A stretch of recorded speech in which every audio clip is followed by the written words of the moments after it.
Hello and welcome to day 8 of अष्टकूट गुण मिलन। यहाँ मैं बात करूंगी आखिरी एस्पेक्ट के बारे में, जो कि है नाड़ी।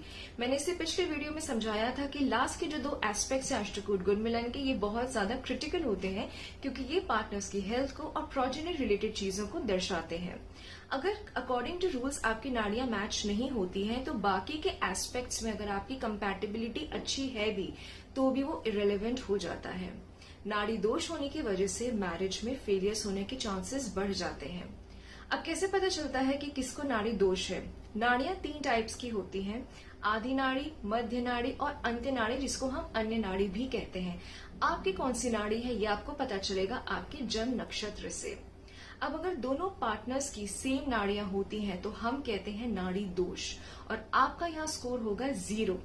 वहीं अगर दोनों पार्टनर्स की नाड़ियां अलग अलग हैं तो आपका स्कोर हो जाएगा 8 आउट ऑफ 36, जो कि ऑलमोस्ट 22% होता है।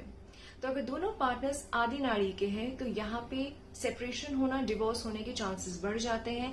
दोनों पार्टनर्स अगर मध्य नाड़ी के हैं तो एक्सीडेंट्स होना या फिर दोनों पार्टनर्स की डेथ भी हो सकती है।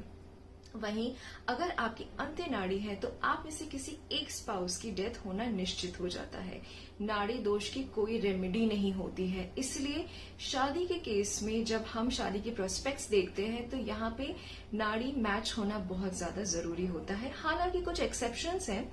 अगर दोनों पार्टनर्स का नक्षत्र सेम है पर राशियां अलग अलग हैं तो आपका नाड़ी दोष कैंसिल हो जाता है। वहीं अगर दोनों पार्टनर्स के नक्षत्र सेम है पर चरण अलग अलग है तो भी आपका नाड़ी दोष जो है कैंसिल हो जाता है। सो ये था मेरी तरफ से नाड़ी दोष का वीडियो। यहाँ पे मैं एंड करती हूँ अष्टकूट गुण मिलन के सीरीज को।